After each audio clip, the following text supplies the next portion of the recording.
Hello everybody, welcome to our discussion of Chapter 6 on music. This is the first of several videos in which we'll discuss information that's in the book and also some additional material that I want you to know and have so that you'll better understand what's going on in the world of music, both historically, technologically, and for the future.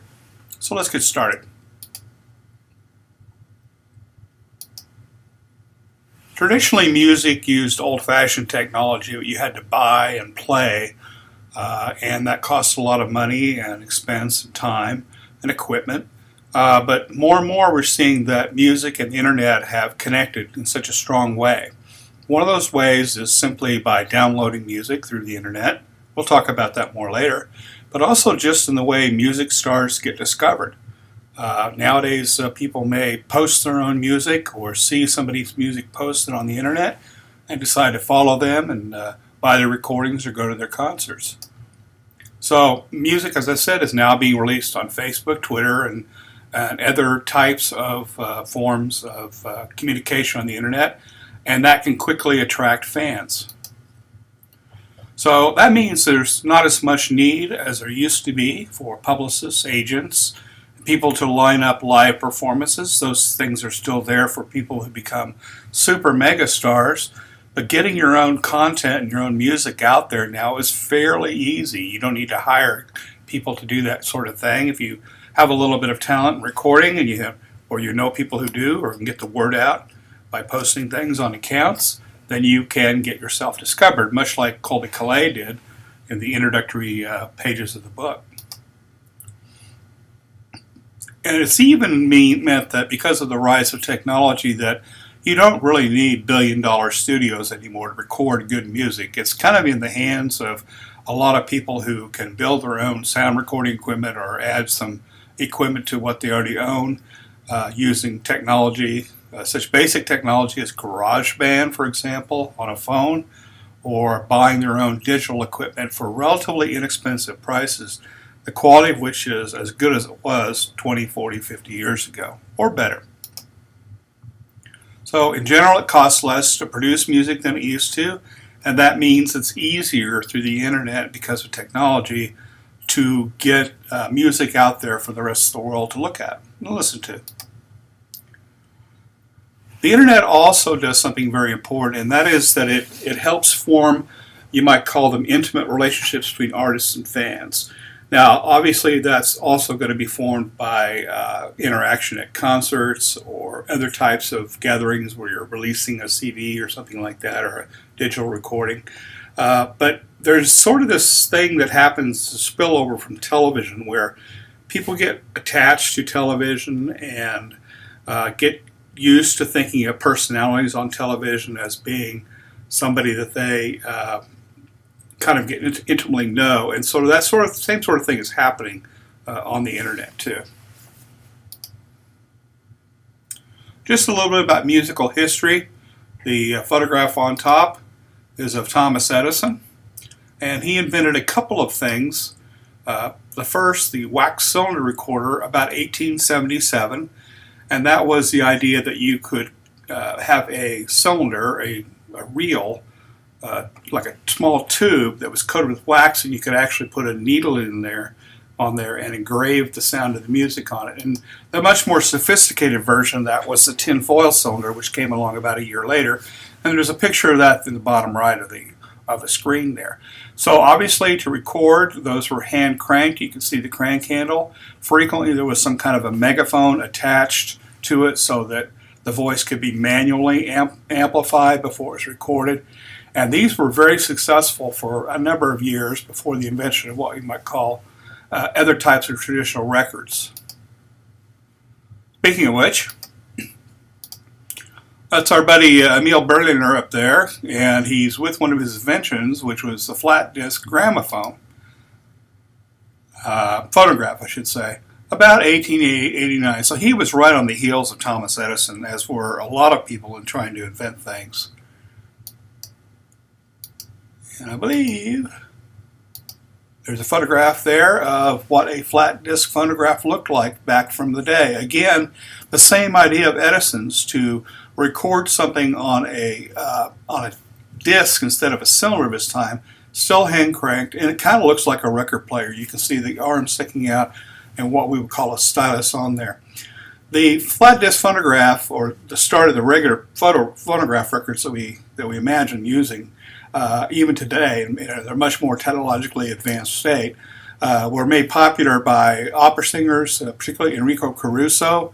This was a time when people could finally buy record players and buy these recordings either from Edison or from other companies and play over and over and over songs that they otherwise would have had to go on to a live performance to hear. And particularly if there were opera singers in Europe, there was a chance they would never get to hear them in their lives unless they were able to buy a phonograph.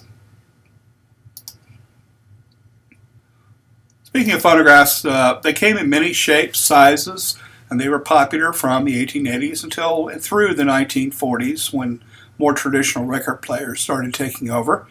One of the things you will see on most of them is that they are all of the ones pictured here is that they have a big horn, and essentially that was a manual speaker. You want to think of it that way. It wasn't as digitized or electrified as it is now. There was some electricity involved in some of these later models. But mostly this was, again, you put a needle on a record player, and then it had a swing arm with some kind of a horn out there where you could hear the music.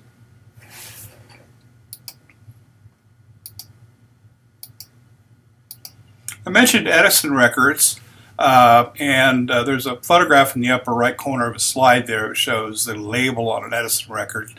Those Edison records are about 1/4 of an inch or thicker. They are made of a heavy clay that's got a coated surface. Also pictured there is a reel-to-reel cassette player, which is the way audiophiles used to play their music back in the 20s, 30s, and 40s. And then a lovely 8-track cassette tape from Barry Manilow, Greatest Hits, which was popular when I was a teenager. So we first started getting electricity and microphones, electric microphones, in the mid-1920s. And that improved the quality, the amplification of a sound in music. Magnetic audio tape, like the example recorded there, was invented in Germany and came along in about the 1940s. The Germans used early forms of magnetic audio tape to create propaganda that could be recorded and easily transported all over the place during World War II, so they could broadcast their propaganda instead of sending someone to actually get on the radio and say it over and over and over again. They could put a tape out, they could play it wherever they wanted to try to get their message across. Vinyl records came along in the early 1950s. Actually, this is the first sort of technology that I'm familiar with, although I did use audio tape later in my life. Stereo didn't come along until 1958. That's the year I was born. And you will see in some of the examples we have later in the presentations that some of the records are marked mono, some of them are marked stereo. Before, a mono recording was simply one pretty much piece of output. Stereo is when we started hearing multiple tracks being recorded, either a 2-track or 4-track, and then an 8-track, and then later multiple tracks. You can record literally dozens of tracks now on a modern piece of music. But it was not until about 1958 that stereo came along. 8-track tapes were invented in 1963 by a guy named Bill Lear, and that is the same Bill Lear that started the Learjet plane company. There weren't commonly any kind of way to play music other than a radio in a car in the early 1960s, late 50s. So he invented 8-track tapes and the player that people could have installed in their cars. And when I was in high school in the 70s, that was a popular add-on to cars. You usually couldn't afford to pay to have an in-dash 8-track player, but you could, for not very much money, bolt one underneath the dash and play 8-track tapes, which was, again, not digital yet. It's still in the form of a tape, but it was one way to improve technologically. The problem with 8-track tapes, if anybody's ever used those, and they kind of made a comeback, a nostalgic comeback a few years ago, is that if you leave them in a car or you play them 500,000 times, they tend to gum up and jam and go bad on you. Going to the next slide.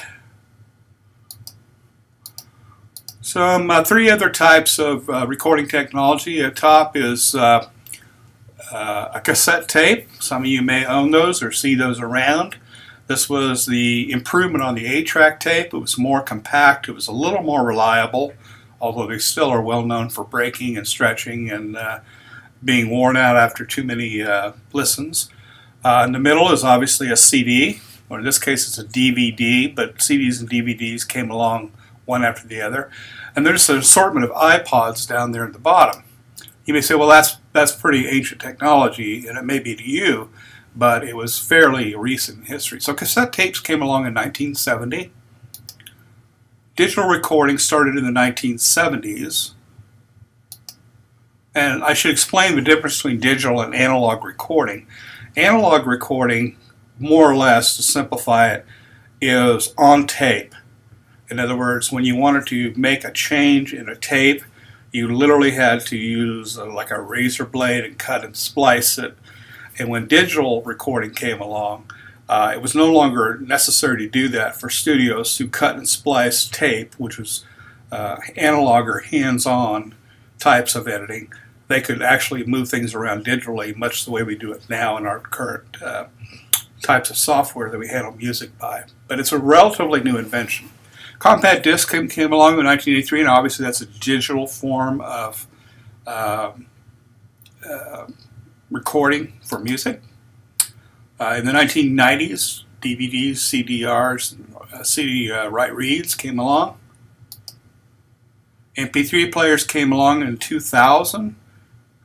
And when you think about it, that's 16, 17 years ago. They haven't been around that long. iPod players were announced on a particular date, October 23rd, 2001. So these are some of the highlights of technology advances that have been taking place. And you can see that for long periods of time, recording technology was stagnant, and then it would go in bursts where suddenly, over a course of a decade or two, things would really improve. And then what became important and popular, starting with the popularity of iTunes, Apple iTunes, it became the number one source of selling digital music online in 2008.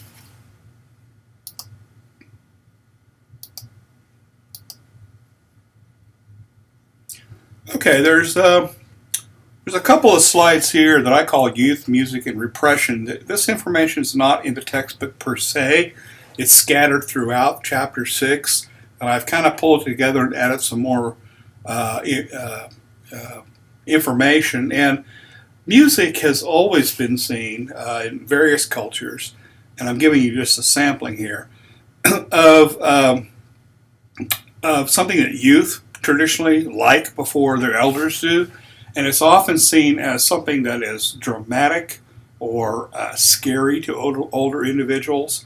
Often new types of music are not understood for a long time before they're finally accepted by the public.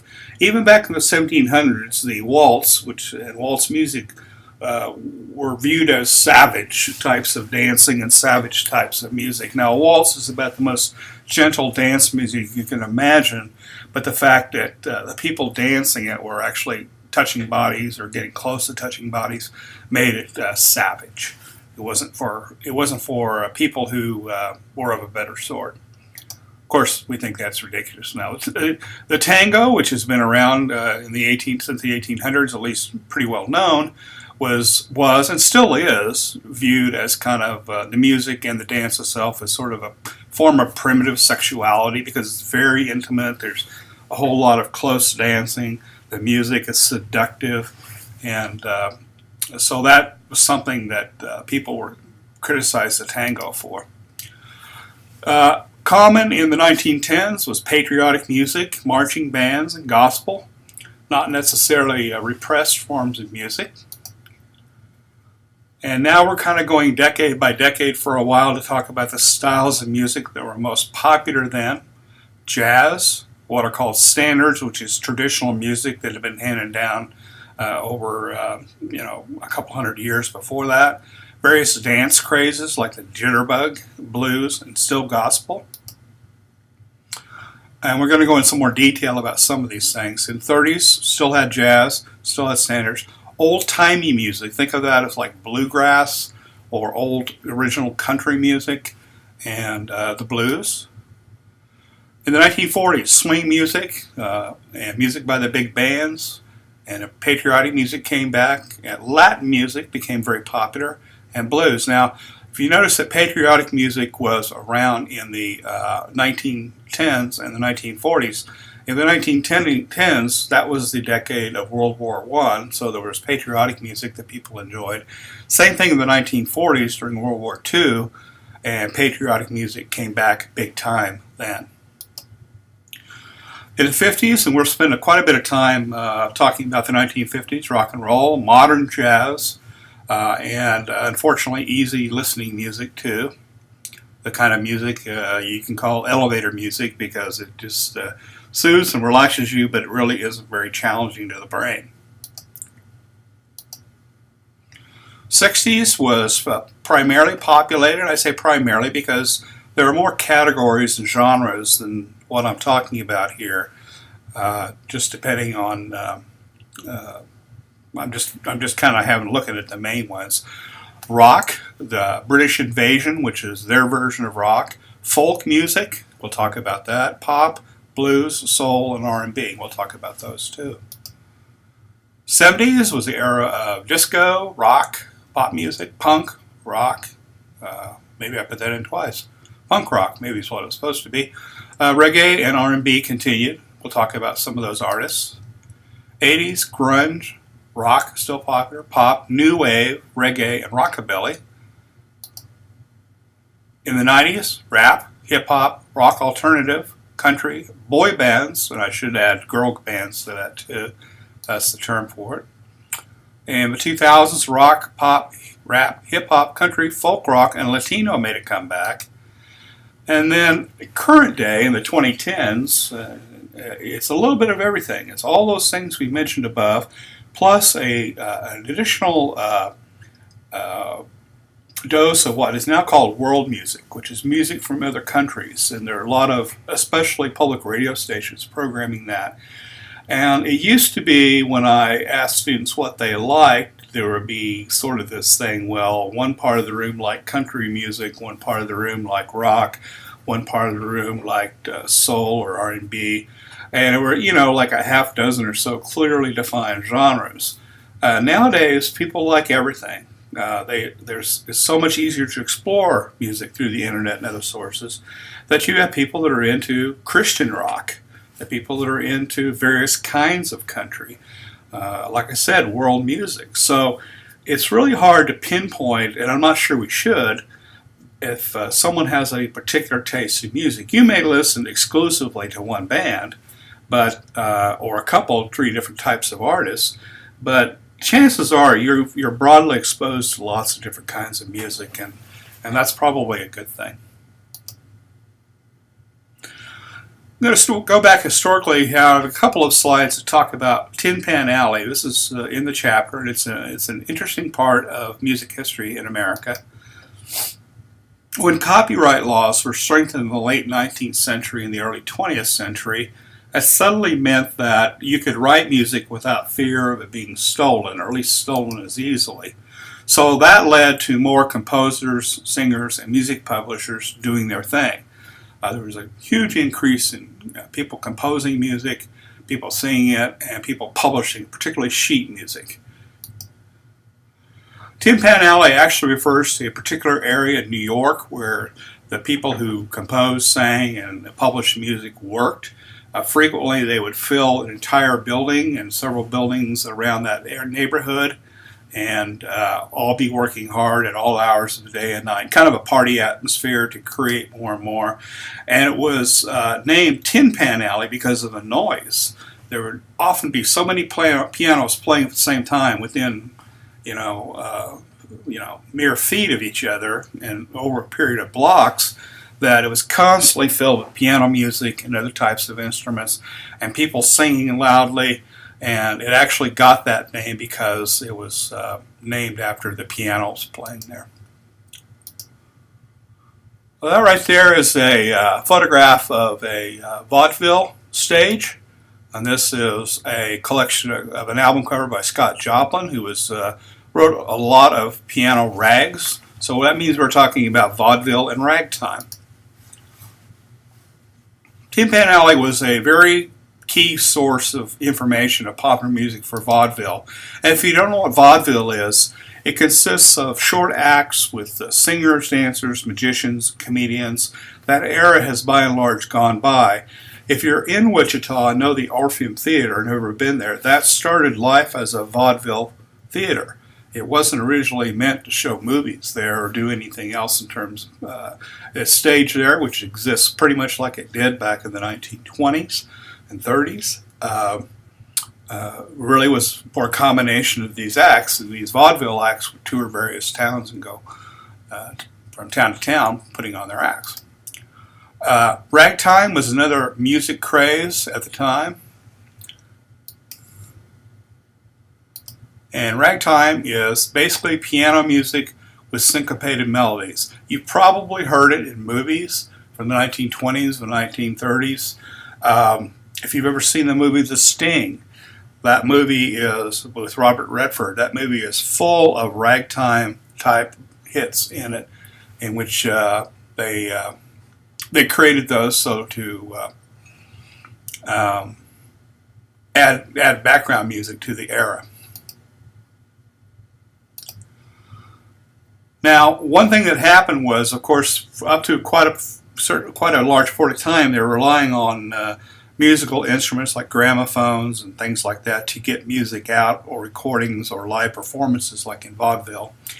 But as the sound quality of electrified recordings improved, and people could get music and news, quote, free on the radio. By free, you had to buy the radio, obviously, just like you have to buy a TV to get the signal. But that meant that people would, that increased the likelihood that people were going to get music on the radio as opposed to going out and buying records. Didn't mean that it stopped the pressing of records and later on digital forms of recordings, but it did make it more popular. As a result, the sales of actual radios increased dramatically in the 1920s.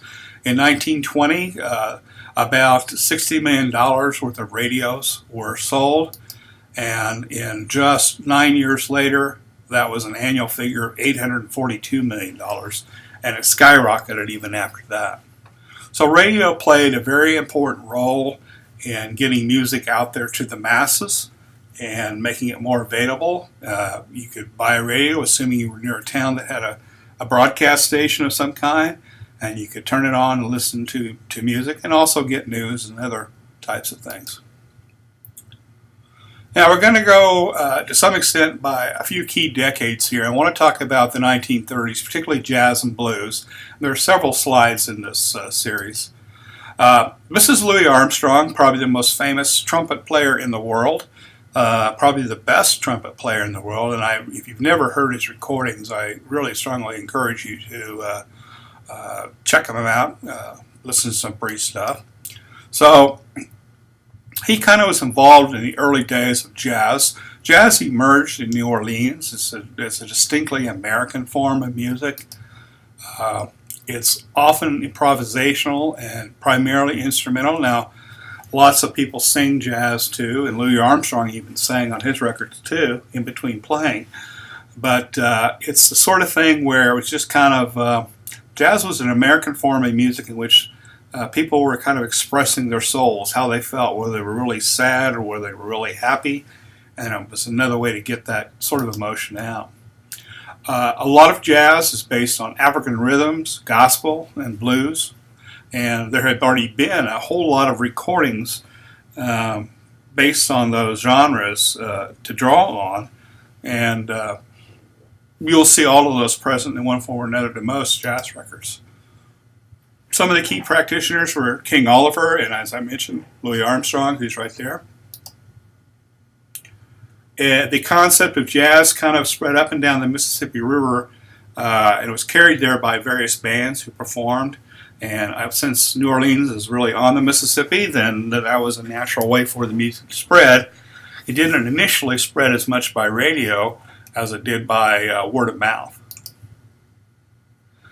Now, because it was often played in speakeasies during Prohibition in the 1930s, and Prohibition was the time in which you couldn't legally sell alcohol either in a bar or out of your home.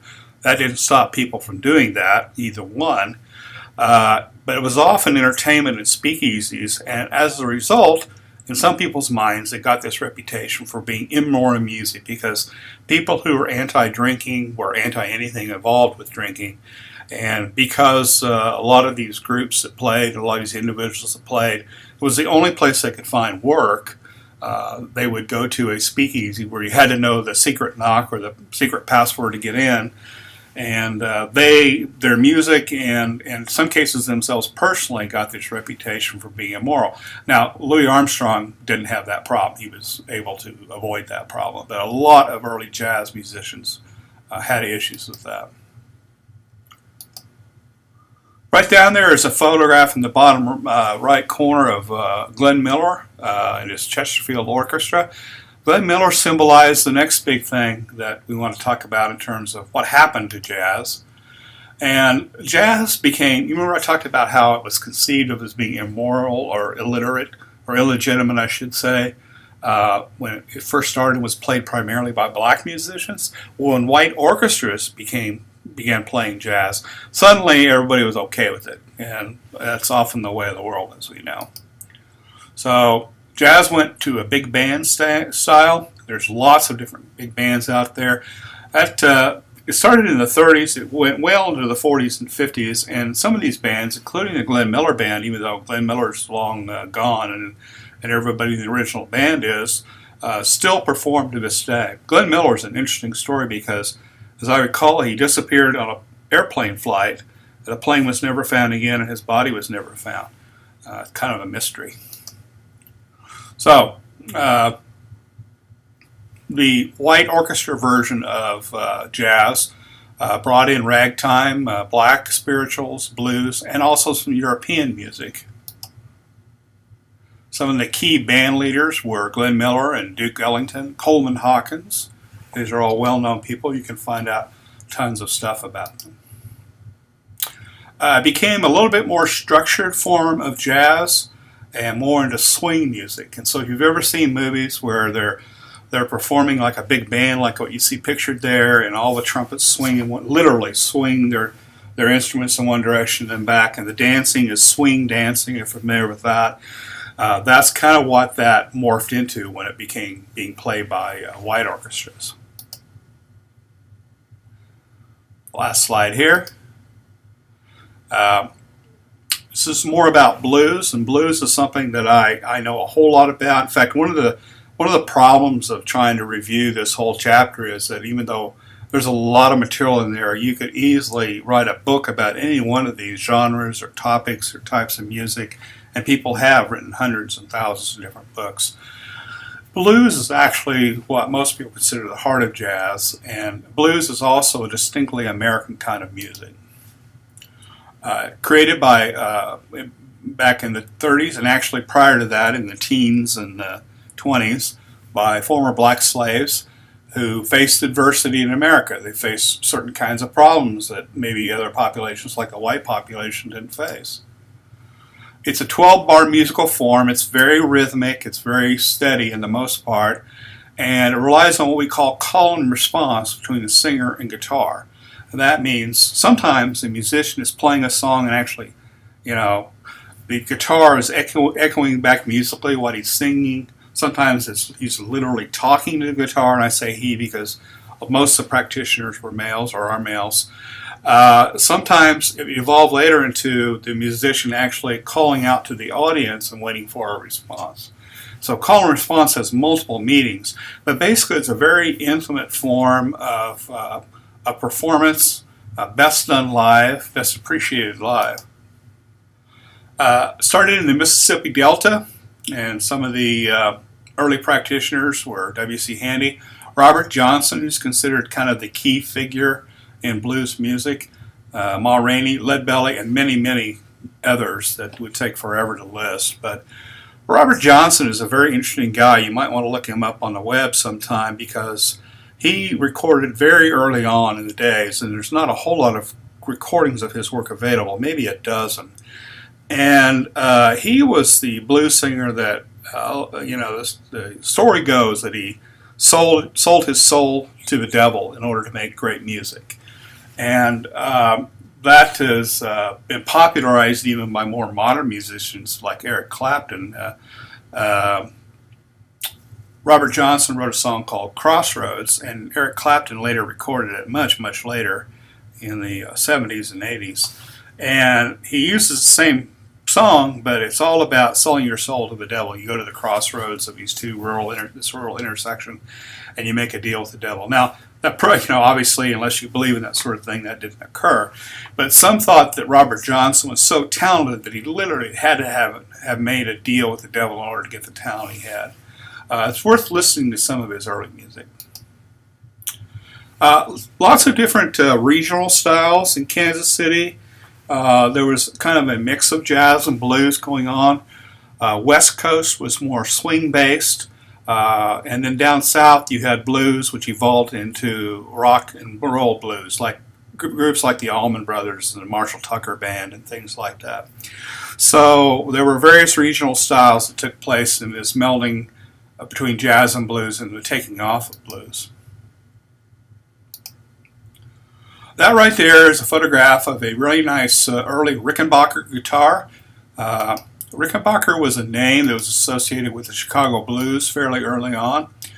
And what happened with the Chicago blues, which I'm devoting a whole slide to it because it's probably the type of blues that you're most familiar with if you're familiar with blues at all. When these musicians were playing crowded nightclubs and there was a lot of noise, people drinking and laughing and yelling, when the amplified guitars came along, and they came along in the 30s and were perfected in the 40s, 50s, and since then, it allowed them to crank up the volume and be heard over the customers.